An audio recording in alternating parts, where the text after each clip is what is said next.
अभिरा अपने बच्चे के साथ बीएसपी के साथ गार्डन आती है। वहाँ पे खुली हवा में सांस ले रही होती है क्योंकि घर पे उसका दम घुट रहा होता है, क्योंकि घर वाले उसे बहुत परेशान कर रहे हैं और उसे टर्मिनेट भी किया है। तो ये सारी बातें उसे तकलीफ़ दे रही होती है। इस वजह से वो गार्डन में आती है और यहाँ पे गार्डन में अभिर भी टेंट लगा के अंदर टेंट के अंदर होता है। अभिरा को पता नहीं होता है। अभिरा गार्डन में आके बैठती है बेंच पे। वो टेंशन में होती है और उसके हाथ में मेथी के दाने की बोतल रहती है। वो मेथी के दाने खाती है क्योंकि उसकी मामा भी ये करती थी, उसी की वजह से वो भी करती है। और यहाँ पे अंदर टेंट में अभिर भी मेथी के दाने खाता है क्योंकि उसकी मम्मा यानी कि वही अक्षरा उसकी यादें जुड़ी होती हैं। और उसका कहना यही होता है कि अगर मेथी के दाने खाओ तो सारी टेंशन और मुसीबतें दूर रहती है, कोई प्रॉब्लम नहीं होती है। इस वजह से दोनों ही अबीर और अबीर अपने मम्मा को याद कर रहे होते हैं। वो मम्मा एक ही है, अक्षरा। यहाँ पे अबीरा बहुत ही परेशान होती है। अबीरा का ध्यान उस टेंट पे जाता है और वो एकदम चौंक जाती है। कहती है यहाँ पे ऑलरेडी कोई है। और वो एकदम यही सोच रही होती है, उतने में अबीर बाहर आता है और अबीरा और अबीर की नज़र एक दूसरे पे पड़ती है और वो दोनों चौंकते हैं और कहते हैं तुम। और दोनों एक दूसरे को शुरू हो जाते हैं चिल्लाना, उस दिन तुमने क्या किया था, ये वो। अबीर कहता है तुम इस छोटे से बच्चे के साथ इतनी रात को यहाँ पे क्या कर रहे हो गार्डन में। तो अबीरा भी कहती है अब तुम्हें याद आया ये छोटा सा बच्चा, तभी तुमने गाड़ी जब चला रहे थे तभी तुम्हें पता नहीं था, हमारे सामने आए थे तभी ये छोटा सा बच्चा भी उस गाड़ी में था। उन दोनों की बहस होती है। अबीरा उससे कहती है तुम यहाँ पे क्या कर रहे हो। तो वो कहता है आई एम अ बॉय। तो फ़र्क क्या पड़ता है। वो कहती है किडनैप हो सकते हो ना। तो वो कहता है मैं मैन हूँ, मुझे कौन किडनैप करेगा। तभी अबीरा ये सुन के परेशान हो जाती है। वो हाथ जोड़ती है अबीर के सामने और कहती है प्लीज़ तुम मत शुरू हो जाना। अब आदमी और औरत का ये फ़र्क, अब मुझे तुम लेक्चर मत दो प्लीज़। और वो बेंच पे बैठ जाती है। अबीर को उसकी परेशानी समझ में आती है। अबीर उसे कहता है अगर तुम चाहती हो तो तुम टेंट में अंदर बैठ सकती हो। अबीरा अबीर के पास देखती है। तभी वो कहता है मेरा मतलब है ये बच्चा बाहर, उसे ठंड लगेगी, तुम बच्चे के साथ अंदर टेंट में बैठ जाओ। यहाँ पे वो रिक्वेस्ट करता है। अबीरा अपने बीएसपी को लेकर टेंट के अंदर बैठती है और वो बाहर बैठता है और उन दोनों की बातें चल रही होती है। अबीरा बहुत परेशान होती है। इस वजह से वो अबीर को बताती है कि मैंने तो केस लड़ा था लेकिन फिर मुझे घर वालों ने टर्मिनेट कर दिया। यहाँ पे अरमान बहुत अच्छा इंसान है लेकिन पता नहीं उसे क्या हुआ है, उसने मेरा टर्मिनेशन साइन किया और मुझे नौकरी से निकाल दिया। वो कोई भी बात छुपाता है तो हमारे बीच में घमासान होती है, हम दोनों का रिश्ता सफ़र होता है। यही सारी बातें चल रही होती है। वो कहती है कि जॉइंट फैमिली है, हमारी बड़ी फैमिली है। उतने में अबीर को भी याद आती है उसकी बड़ी फैमिली। यहाँ पे उन दोनों का दुख सेम ही होता है। वो दोनों बहुत अच्छी तरह से बातें करते हैं और यहाँ पे वो अपनी माँ को भी याद करते हैं दोनों, लेकिन उन्हें पता नहीं उन दोनों की माँ एक ही है, अक्षरा। यहाँ पे इतनी सारी बातें होती हैं लेकिन अबीरा कहती है हम दोनों एक दूसरे को नाम से भी नहीं जानते, इसलिए वो हाथ आगे करती है और कह नहीं जा रही होती कि मैं अबीरा करके। अबीर भी हाथ आगे करता है। उतने में अबीरा को अरमान की आवाज़ सुनाई देती है, दक्ष दक्ष कहाँ हो तुम करके। और एकदम से अरमान वहाँ पे आ जाता है टेंट के यहाँ पे। अबीर खड़ा हो जाता है। अरमान देखता है कि टेंट के अंदर अबीरा और दक्ष है। वो अबीरा को कहता है तुम यहाँ पे हो। अबीरा भी उस टेंट से बाहर आती है। अबीर कहता है अगर वो घर वालों से परेशान है, तुमसे परेशान है तो जाएगी कहाँ, यहाँ पे तुमने उसे नौकरी से क्यों निकाल दिया। अरमान कहता है ओह। अबीरा से कहता है तुमने बाहर वालों के सामने हमारी बातें रख दी।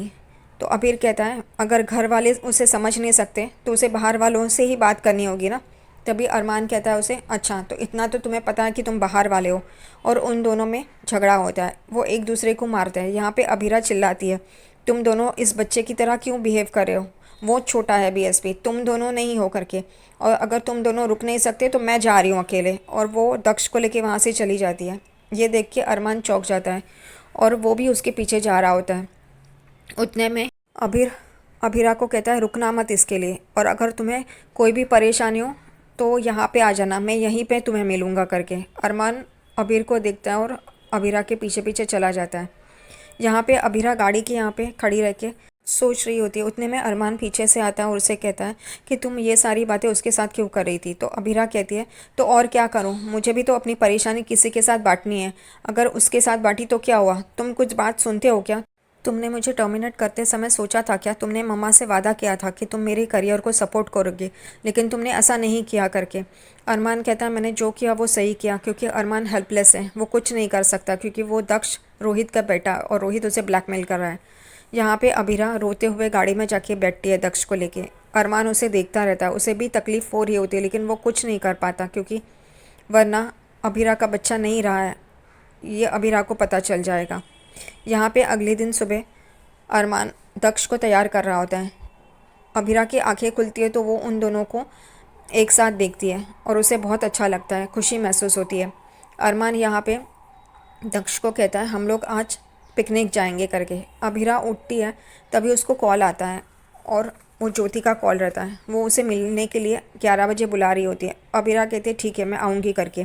तभी अरमान उसे कहता है आज हम लोग पिकनिक जा रहे हो, तो ये तुम कल मीटिंग रख लो। तो वो कहती है नहीं, तुमने तय किया है कि आज हम लोग पिकनिक जाएंगे, क्या तुमने मुझसे पूछा है? नहीं, तुम तो यही समझ रहे हो, मुझे तो कोई काम धंधा है ही नहीं, तो तुम जहाँ बोलो मैं चली आऊँगी। यहाँ पे थोड़ी सी अरमान और अभिरा की बहस होती है। अरमान कहता है ऐसा कुछ नहीं है करके, मैं अपने फैमिली को टाइम देना चाहता हूँ। तो अभिरा कहती है नहीं, इसकी कोई ज़रूरत नहीं, और ये जो तुमने किया है, उसने अरमान ने उसके लिए ब्रेकफास्ट कॉफ़ी सब लाया होता है, तो वो कहती है इसके लिए थैंक्स, लेकिन ये तुमने इतनी स्वीटली किया है, इसकी वजह से मेरी कड़वाहट दूर नहीं होगी करके। और वो वहाँ से चली जाती है। अरमान उसे देखता रहता है। यहाँ पे रोहित बहुत परेशान होता है। वो रात को कॉल पे नर्स से बात कर रहा होता है। नर्स उसे ब्लैकमेल करती है और उसे कहती है मेरी बहन की शादी है, मुझे मुझे हीरो का हार चाहिए। रोहित उसे मना कर रहा होता है, लेकिन वो कहती है नहीं तो मैं रूही मैम को बता दूंगी, वो बच्चा उसका है करके। यहाँ पे रूही भी देखती है कि रोहित किसी से बात कर रहा है, उसे शक हो जाता है। रोहित फिर उसे कहता है ठीक है मैं तुम्हें नेकलेस दूंगा करके, और वो ज्वेलर को कॉल करता है। ये बात रूही सुन लेती है कि ज्वेलर को बोलता है मुझे एक डायमंड नेकलेस चाहिए। रूही को लगता है कि रोहित उसके लिए मंगा रहा है, लेकिन रोहित एड्रेस कुछ और देता है। तभी रूही को पता चलता है इसका कोई ना कोई चक्कर चल रहा है करके। कॉल ख़त्म होने के बाद रोहित पीछे मुड़ता है तो देखता है रूही है। वो चौंक जाता है। रूही उसे पूछती है कि तुम 50 लाख किसे दे रहे हो? तो वो कहता है कि मेरा एक क्लाइंट है, उसका सेटलमेंट है करके, और वो वहाँ से चला जाता है। रूही कहती है रोहित कुछ मुझसे छुपा रहा है और उसे फाइंड आउट करना ही होगा करके। जहाँ पे अगले दिन सुबह रोहित रूही को ढूंढ रहा होता है और अरमान अबीरा को। दोनों एक दूसरे के सामने आते हैं और दोनों को पता चलता है कि रूही और अबीरा घर पे नहीं है करके। रोहित अरमान को चिल्लाता है और कहता है मैंने गलती की आपको बच्चा देके। यहाँ पे रूही परेशान है और अबीरा भाभी वापस ज्योति से मिलने गई, तो वो अरमान कहता है वो कोर्ट में नहीं गई है, उसका केस लड़ने नहीं गई है, सिर्फ मिलने गई है करके। लेकिन रोहित ये बात समझता नहीं है। रोहित यही कहता है कि मैंने गलती की आप लोगों को मेरा बच्चा देके। अरमान ये सुन के चौंक जाता है, क्योंकि कड़ी कड़ी ये बात रोहित से उसे सुननी पड़ रही है। उसने तो मांगा नहीं था बच्चा, रोहित ने अपने हिसाब से दिया था उसे, लेकिन अब उसे ये सारी बातें सुननी पड़ रही है। और रोहित भी घड़ी घड़ी मेरा बच्चा कर रहा है। रोहित अरमान को कहता है कि यहाँ पे मैं इतना स्ट्रेस में हूँ, वो नर्स मुझे ब्लैकमेल कर रही है, रूही मेरे पर शक कर रही है, अबीरा भाभी बाहर गई है बच्चे के साथ, ये क्या हो रहा है? मैं इतना सब कुछ स्ट्रेस हैंडल नहीं कर सकता। अरमान को पता चलता है कि वो नर्स रोहित को ब्लैकमेल कर रही है। वो रोहित को पूछता है तूने मुझे क्यों नहीं बताया कि वो तुझे ब्लैकमेल कर रही है? तो रोहित अरमान को बोलता है अगर मैंने आपको अपना बच्चा नहीं दिया होता तो ये सारी मुसीबतें नहीं होती, मैंने क्यों दिया यही मुझे समझ में नहीं आ रहा है, मुझे अपने गलती का एहसास हो रहा है करके। और अरमान एकदम चौंक जाता है ये सुन के। अभीरा अपनी बड़ी माँ के साथ मंदिर आई होती है। यहाँ पे वो ज्योति और उसकी बच्ची से भी मिलती है। ज्योति अभीरा और उसकी बड़ी माँ से कहती है कि अभीरा की वजह से आज मेरी बच्ची मेरे पास है, और इसने इतनी अच्छी तरह से केस लड़ा है कि आज मैं अपनी बच्ची के साथ हूँ करके। यहाँ पे ज्योति कहती है आप भी चलो, यहाँ पे मैं अपनी बच्ची के लिए पूजा रखी है, आप भी अपने बच्चे के साथ बैठिए। और वो लोग पूजा कर रहे होते। उतने में ही ज्योति का पति जो ये केस हारा होता है वो वहाँ पे देखता है अभीरा अपने बच्चे के साथ है। वो अभीरा और उसके बच्चे को नुकसान पहुँचाना चाहता है, क्योंकि उस अभीरा की वजह से उसकी बेटी उससे दूर है। इस वजह से वो अब बदला लेना चाहता है और वो अब बदले का प्लान बना रहा है।